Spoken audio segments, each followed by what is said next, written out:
Hallelujah, खुदा यीशु मसीह के अजीम और प्यार नाम में मेरी तरफ से आपको बहुत बहुत सलाम। मैं ज़र नाबनीर आपके साथ मौजूद हूँ और आप देख रहे हैं प्रोग्राम हमारा कल हमारे बच्चे।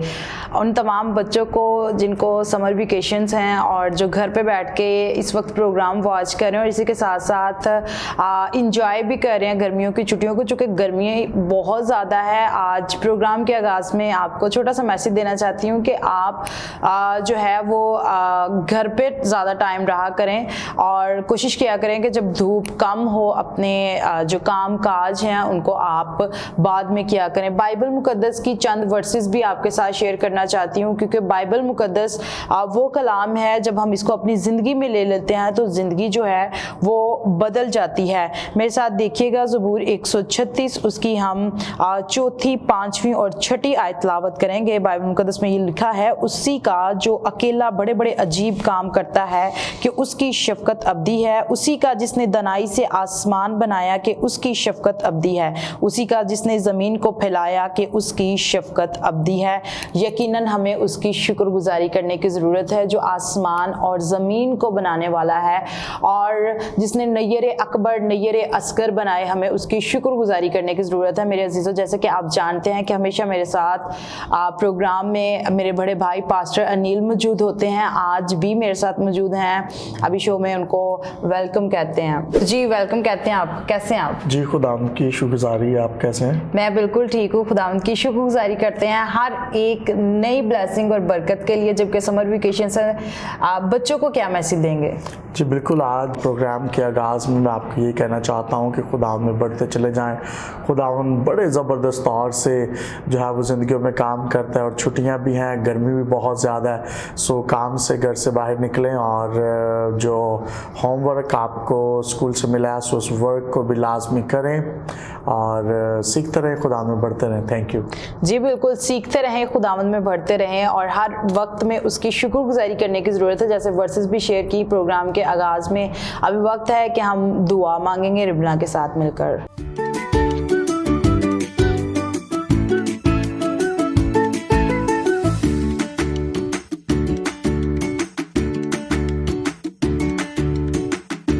हालेलुया हालेलुया, कुदस की जिंदा मैं बागदान तेरा शुक्र अदा करती हूँ आज के दिन क्या मौका के लिए जन सतने में जिंदगी में ताकि कम तेरे नाम कहता नाम का इज्जत और जलाल देने वाले बन सके। खुदा जी मैं अपने मामा पापा के लिए दुआ करती हूँ, अपने बहन भाई के लिए दुआ करती हूँ, उनका भी चुना ब्लास करना बेरी बरकत देना। खुदा जी टीचर्स ने आपके लिए दुआ करती हूँ, पास्टर ने के लिए दुआ करती हूँ, उनका भी चुना ब्लास करना बेरी बरकत देना। खुदा जी आज हम जब भी कलाम के मर्जी नक्शा जी आसनों के कान से सुने दूसरे कान से निकाल दे, बल्कि उस पर अमल करने वाले बन जाए। खुदा जी आज टीवी पे हमें जो लोग भी वॉच करें आज के शो के वसीला से बरकत को रिसीव कर सके। खुदा जी मैं आज टीवी के टीवी की टीम का चुना ब्लास करना बेरी बरकत दें। खुदा जी पास ने फसे के डॉक्टर से सिस्टर ने दफा से के डॉक्टर उनका भी चुना ब्लास करना बेरी बरकत दें। खुदा जी मैं बिल के पाकिस्तान के डॉक्टर मिलकर पाकिस्तान में अमन सलामती कायम करना मांगता हूं, इसी के नाम से आमीन।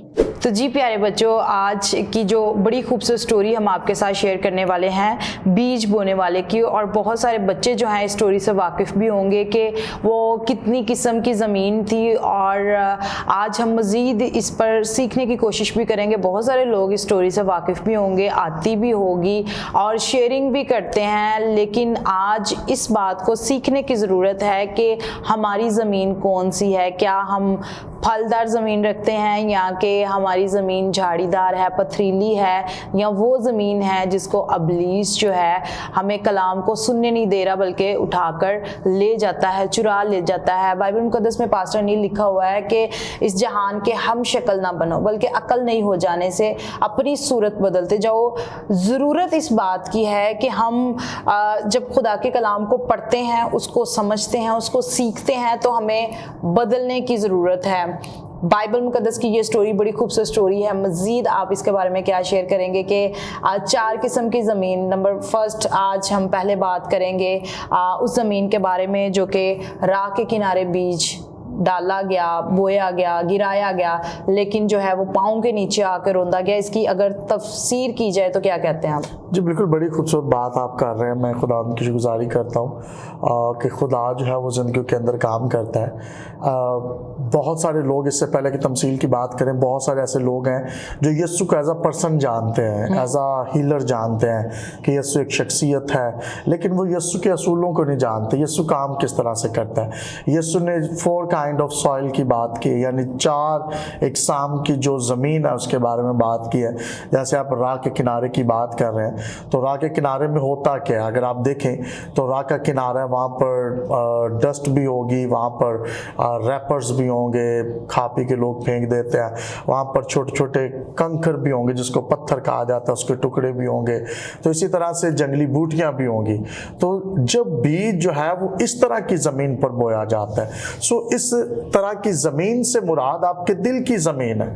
कई एक बार क्या होता है कि आपकी दिल की ज़मीन का कुछ हिस्सा तो बड़ा ज़रखेज़ होता है, लेकिन कुछ हिस्सा जो है वो पथरीली ज़मीन की तरह, झाड़ीदार ज़मीन की तरह या राह के किनारे की ज़मीन की तरह होता है। अब ये जो राह के किनारे की ज़मीन है ना, यहाँ पर आपको पत्थर भी मिलेंगे और झाड़ियाँ भी मिलेंगी, और जो है वो हार्ड ज़मीन भी मिलेगी, बंजर मिलेगी। तो मैं यहाँ पर ये कहना चाहता हूँ कि आज बहुत सारे लोगों की दिलों की, ज़िंदगियों की हालत बिल्कुल ऐसी ही है, वो राह के किनारे की तरह। और वो क्या होता है कि वो जब उस तरह की ज़मीन पर बीज बोया जाता है तो क्या होता है कि फल नहीं लाता, क्या, क्योंकि वहाँ पर तो एक तो पत्थर है, फिर झाड़ियाँ हैं, तो क्या होता है कि ये चीज़ें कलाम को बढ़ने नहीं देती।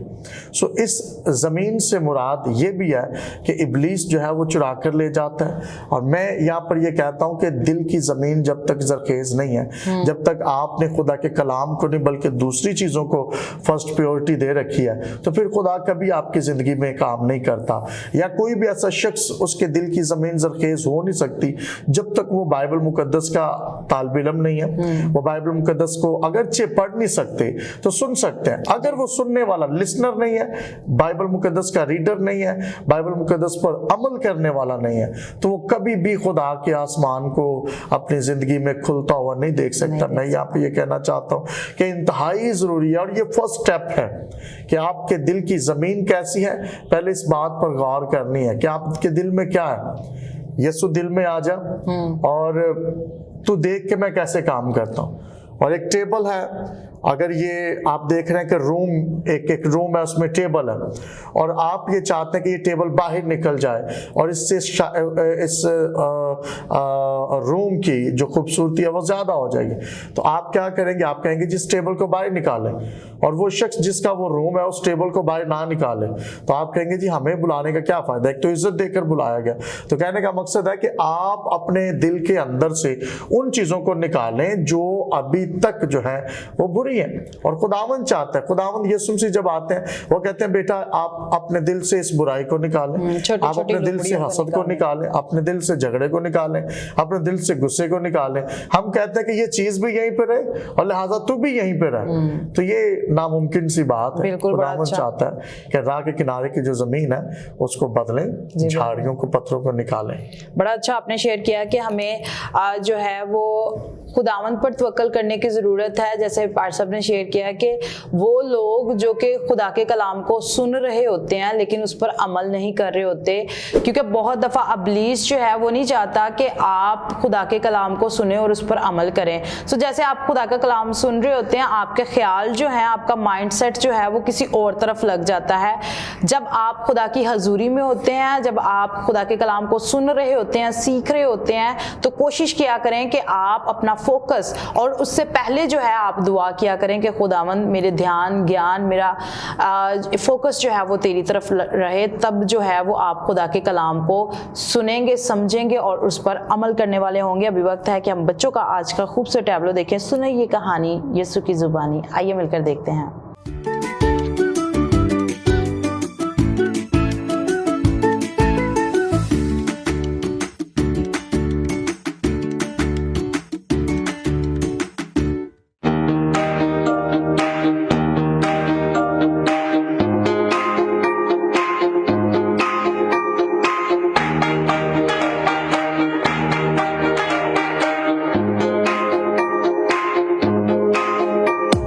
सुन ये कहानी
जी, अभी आपने ये खूबसूरत टैबलो देखा है, सुनो ये कहानी यीशु की ज़ुबानी। बड़ी खूबसूरत तमसील जो खुदा यीशु मसीह ने अपनी ज़ुबान मुबारक से शेयर की, और ये हमारे लिए सीखने लायक एक लेसन है कि हम कौन सी ज़मीन रखते हैं। जैसे कि हम बात कर रहे हैं राह के किनारे वाली, और इब्लीस जो है वो नहीं चाहता कि आप खुदा के कलाम को सुने और उस पर अमल करें। सेकंड पॉइंट हम देखते हैं कि पथरीली ज़मीन, जैसे कि ऑलरेडी हम इस पर बात भी कर चुके हैं, लेकिन अगेन जो है वो मज़ीद सीखने की कोशिश करेंगे कि पथरीली ज़मीन वो जो कि कलाम को सुन भी रहे होते हैं लेकिन उनको पानी नहीं मिल रहा होता। पास्टर नील, हम देखते हैं कि एक पौधा जो है जब घर में लगाया जाता है या ज़मीन में लगाया जाता है तो उसको जो है वो पानी की ज़रूरत भी होती है। अगर उसमें ज़्यादा पत्थर होंगे तो आप कैसे कह सकते हैं कि उसकी जो वो पौधा जो है वो निकल तो आएगा, लेकिन आखिरकार जो इनसाइड उसकी जो जड़ें हैं वो मजबूत नहीं होंगी। क्या कहते हैं? जी बिल्कुल ऐसे ही है। और मैं एक पास्टर को सुन रहा था, उन्होंने कहा कि हमारे पास, क्योंकि मेरे बाप जो है वो एक फार्मर थे, किसान थे, उन्होंने कहा कि जिन्होंने जगह थी उनके पास पहले भी खेती बाड़ी के लिए, उन्होंने कुछ एक रकबा जो है जगह का और ले लिया। और जब लिया तो मेरे बाप ने मुझे लेकर गए, मैं टीन एज में था, कहते मुझे लेकर गए और मुझे जाकर उन्होंने कहा कि भाई बेटा ये वाली जगह जो हमने और बाय की है। और जब मैंने देखा तो उस ज़मीन के ऊपर बहुत सारे पत्थर थे। तो मैंने कहा कि ये तो बीज के लायक नहीं है, इस पर कैसे फसल को उगाया जाएगा। तो बाप ने कहा इसके लिए मेहनत करनी पड़ेगी।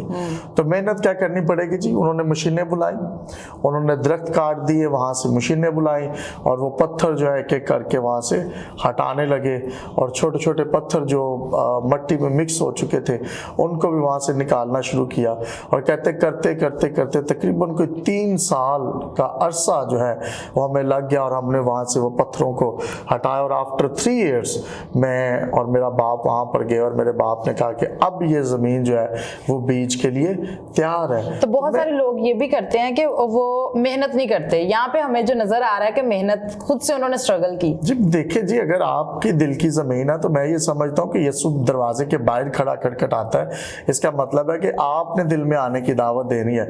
तो जब आप दिल में यीशु को आने की दावत देते हैं, उससे पहले ज़मीन को जरखेज करना आपका काम है, कलाम को जिंदगी में लेना आपका काम है। और उन्होंने तो मशीनों के साथ वो पत्थरों को हटाया।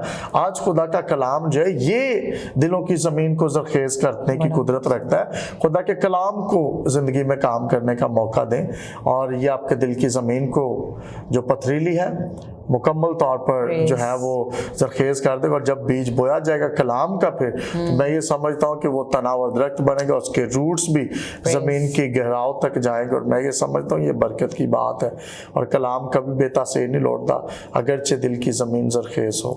बिल्कुल, जो लोग खुदा के कलाम पर तवक्कल करते हैं, ईमान भरोसा रखते हैं और उसको पढ़ते हैं, जैसे कि बात की जा रही है कि खुद से कोशिश करने की ज़रूरत है। कि अगर किसान को देखें तो वो जो है वो सुबह सवेरे उठते और अपनी ज़मीनों में जाते और बड़ी मेहनत करते हैं। वो धूप से भी महफूज रखते हैं, छाँव से भी महफूज रखते हैं, बारिश से भी अपनी फसलों को महफूज रखते हैं।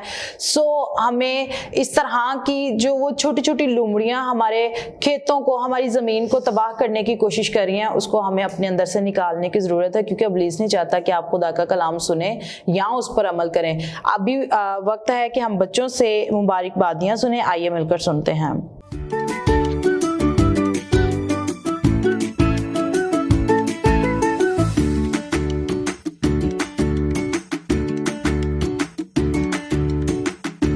मुबारकबादियाँ मुबारक हैं वो जो दिल के गरीब हैं, क्योंकि आसमान की बादशाही उन्हीं की है। मुबारक हैं वो जो गमगीन हैं, क्योंकि वो तसल्ली पाएंगे। मुबारक हैं वो जो हलीम हैं, क्योंकि वो ज़मीन के वारिस होंगे। मुबारक हैं वो जो रास्तबाजी के भूखे और प्यासे हैं, क्योंकि वो आसूदा होंगे। मुबारक हैं वो जो रहम दिल हैं, क्योंकि उन पर रहम किया जाएगा। मुबारक हैं वो जो पाक दिल हैं, क्योंकि वो खुदा को देखेंगे। मुबारक है वो जो सुलह कराते हैं, क्योंकि वो खुदा के बेटे कहलाएंगे। मुबारक है वो जो रास्तबाजी रास्तबाजी के सबब से सताए गए हैं, क्योंकि आसमान की बादशाही उन्हीं की है। आमीन। मुबारकबादियाँ मुबारक हैं वो जो दिल के गरीब हैं, क्योंकि आसमान की बादशाही उन्हीं की है। मुबारक हैं वो जो गमगीन हैं, क्योंकि वो तसल्ली पाएंगे। मुबारक हैं वो जो हलीम हैं, क्योंकि वो ज़मीन के वारिस होंगे। मुबारक हैं वो जो रास्तबाजी के भूखे और प्यासे हैं, क्योंकि वो आसूदा होंगे। मुबारक हैं वो जो रहम दिल हैं, क्योंकि उन पर रहम किया जाएगा। मुबारक हैं वो जो पाक दिल हैं, क्योंकि वो खुदा को देखेंगे। मुबारक हैं वो जो सुलह कराते हैं, क्योंकि वो खुदा के बेटे कहलाएंगे। मुबारक हैं वो जो रास्तबाजी के सबब से सताए गए हैं, क्योंकि आसमान की बादशाही उन्हीं की है। आमीन। मुबारक है वो जो दिल के गरीब है, क्योंकि आसमान की बादशाही उन्हीं की है। मुबारक है वो जो गमगीन है, क्योंकि वो तसल्ली पाएंगे। मुबारक है वो जो हलीम है, क्योंकि वो ज़मीन के वारिस होंगे। मुबारक है वो जो रास्तबाजी के भूखे और प्यासे हैं, क्योंकि वो आसूदा होंगे। मुबारक है वो जो रहम दिल हैं, क्योंकि उन पर रहम किया जाएगा। मुबारक है वो जो पाक दिल हैं, क्योंकि वो खुदा को देखेंगे।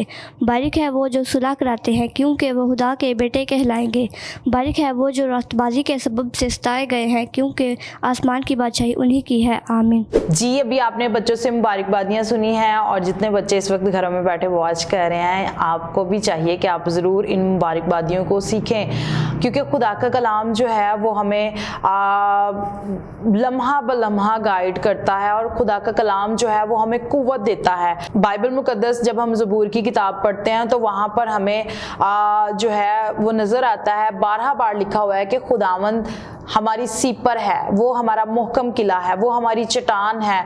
और ये बात सच है कि जब खुदा के खुदाम कलाम को सुना रहे होते हैं और बहुत सारे मौजज़ात जो हैं वो ज़हूर में आना शुरू हो जाते हैं, वो किस तरह से वो लोग जो कि उस कलाम को सुनकर एक्सेप्ट कर रहे होते हैं, सेम लाइक दैट अच्छी ज़मीन की तरह। इस पर हम आगे चल के बात भी करेंगे। अभी हम आते हैं झाड़ीदार ज़मीन पर, कि बहुत सारे लोग ऐसे हैं जो कि झाड़ीदार ज़मीन रखते हैं, जिनकी कह लें आप कि उनको प्रॉपर फीड मिल रही होती है, लेकिन उनकी ना तो जड़ें उस तरह से स्ट्रॉन्ग होती हैं, और जब वो ऊपर को निकलते हैं और कांटेदार जो झाड़ियाँ हैं उनको तबाह कर देती हैं। जी बिल्कुल, बहुत सारे लोगों की ज़िंदगी के अंदर जो है फिक्रों की कसरत होती है, यानी क्या खाएंगे, क्या पिएंगे, क्या पहनेंगे, बिजनेस क्या है, फ्यूचर क्या है, कल को क्या करेंगे।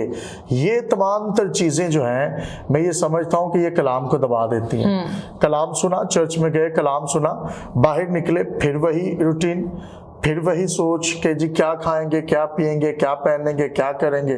तो मैं ये समझता हूँ ये फिक्रें जो हैं ये कलाम को दबा देती हैं। दर हकीकत तो लोग कलाम को सुन रहे होते हैं, वो बीज तो बोया गया और वो जब पौधे की मानद बना, तो ये फिक्रें झाड़ियों की तरह जो है वो उस कलाम को दबा देती हैं। और मैं यहाँ पर ये कहना चाहता हूँ कि यीशु मसीह ने कहा कि अपनी फिक्रें मुझ पर डाल दो, मुझे तुम्हारी फिक्र है। तो यीशु को हमारी फिक्र है और खुदा को फिक्र है। देखिए, जब हम गुनाही में थे तो मसीह हमारी खातिर हुआ, तो लिहाजा फिक्र करके कोई भी इंसान कुछ नहीं कर सकता। हमें यीशु मसीह पर भरोसा रखना है और यीशु को कहना है कि यीशु आ और तू हमारी मदद कर, ताकि हम इन फिक्रों की जो कसरत है, ये जो फिक्रों वाली लाइफ है, इसमें से निकलें और हम एक आज़ाद ज़िंदगी गुजारें, क्योंकि यीशु ने हमें आज़ाद किया है आज़ाद रहने के लिए। अगरचे दुनिया है, दुनिया में दुख ज़्यादा या कम हो सकते हैं, लेकिन मैं ये समझता हूँ कि ये वो जगह है जहाँ पर हम अपने आप को प्रिपेयर करते हैं, तैयार करते हैं हमेशा की ज़िंदगी के लिए। तो जब तैयारी की जाती है तो अप्स एंड डाउन आते हैं, तो लिहाजा हमें इस बात को समझने की ज़रूरत है और फिक्रों को निकाल बाहर करना है, क्योंकि ये झाड़ियों का काम करते हैं। ये कभी आपके ज़िंदगी के अंदर कलाम को फलदायक होने के लिए, असर अंदाज होने के लिए काम नहीं करने देंगी। लिहाजा फिक्रों को निकाल बाहर करें। जी बिल्कुल, बाइबल मुकद्दस में ये भी लिखा हुआ है कि जब मेरे दिल में फिक्रों की कसरत होती है तो तसल्ली जो है वो मुझे शादमान करती है, वो हमें खुशहाल करती है। यकीनन खुदावंद जो है वो शादमान करता है, खुदा जो है वो तसल्ली देता है। अगर आज आप गमगीन हैं, अगर आप परेशानी के आलम में हैं, तो परेशान होने की ज़रूरत नहीं है, बल्कि खुदावंद पर यकीन और भरोसा रखने की ज़रूरत है।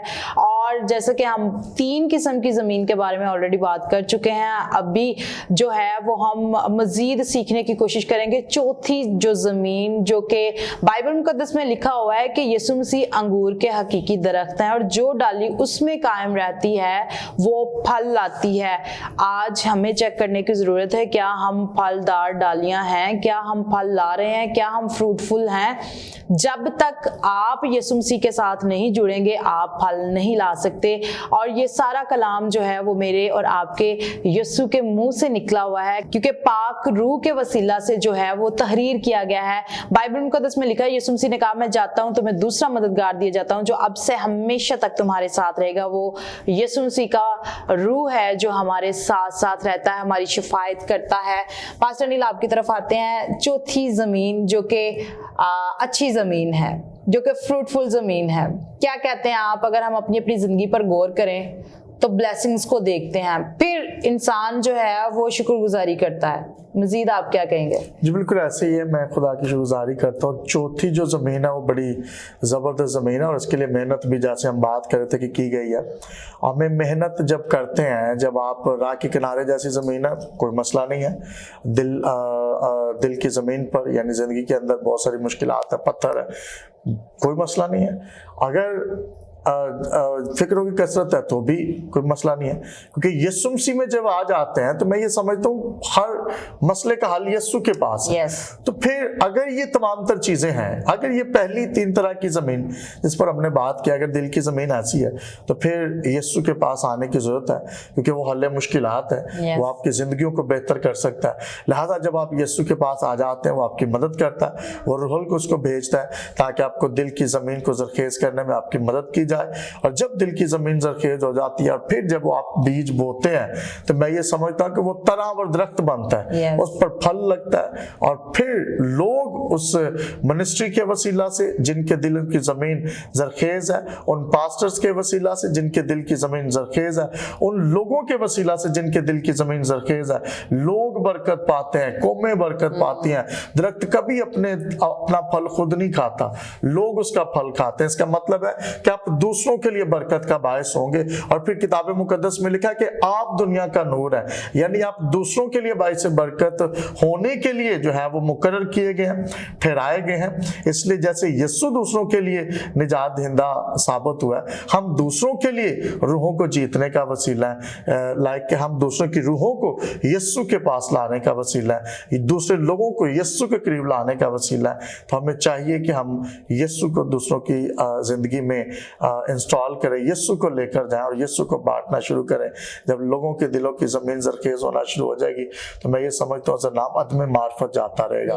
लोग तालीम की तरफ आएंगे, लोग बाशाऊर हो जाएंगे, लोग जो है वो खुदावंद की तरफ पलटेंगे, वो बाइबल पढ़ने वाले, सुनने वाले, सिखाने वाले, सीखने वाले बन जाएंगे। और मैं कहता हूँ उनका फोकस जो है वो बाइबल होगा, उनका टर्नल विजन जो है वो बिल्कुल हमेशा की जिंदगी हो जाएगा और पैसे या दुनियावी चीजों से हट जाएगा।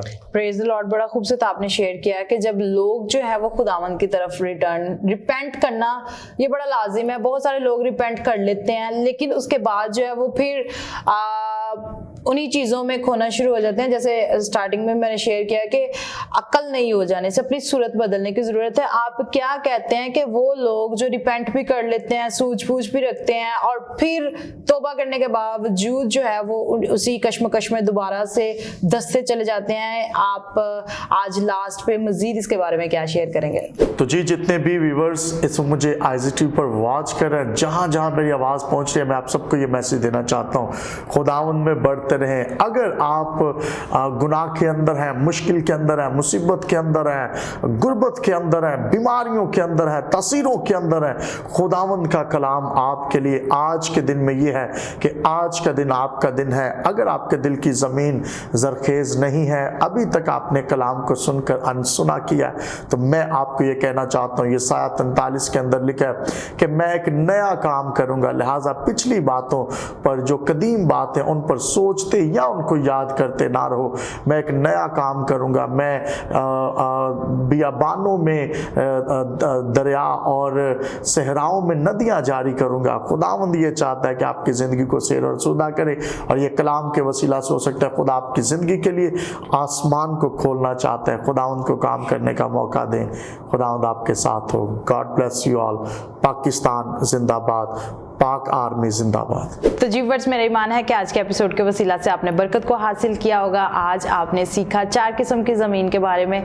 तो ज़रूर है कि आप आज चेक करें कि आप कौन सी ज़मीन रखते हैं। क्या आपकी ज़मीन बंजर है या ज़रखेज़ है? ज़रखेज़ है तो खुदा के कलाम में बढ़ते और तरक्की करते चले जाएं और फ्रूटफुल बने, ताकि लोग जानें कि आप मसीह के बेटे और बेटियां हैं। जैसे कि आज हमने बात की, बाइबल मुकद्दस में लिखा है कि तुम दुनिया का नूर हो, और हम उस हकीकी नूर के बेटे और बेटियां हैं। सो ज़रूरत है कि हम कलाम मुकद्दस को पढ़ें और उसी नूर को, उसी रोशनी को दूसरों तक पहुंचाएं, जो कि अंजील मुकद्दस है। जब आप बात करते हैं दूसरों के साथ, तो आपकी ज़ुबान से खुदा का कलाम निकलना चाहिए, क्योंकि बाइबल मुकद्दस बारहा बार हमें ये सिखाती है कि किस तरह से हमने अपनी ज़िंदगी को बसर करना है। क्योंकि कलाम में लिखा है कि उसका कलाम जो है वो हमारे कदमों के लिए चिराग और राह के लिए रोशनी है। तभी रोशनी बनता है जब हम उस नूर की पहचान कर लेते हैं, नंबर 1। और सेकंड पॉइंट ये है कि जब हम उसके कलाम को लेकर दूसरों के साथ शेयर करना शुरू करते हैं। अपना बहुत सारा ख्याल रखिए, देखते रहिए Isaac TV. God bless you all. Pakistan जिंदाबाद।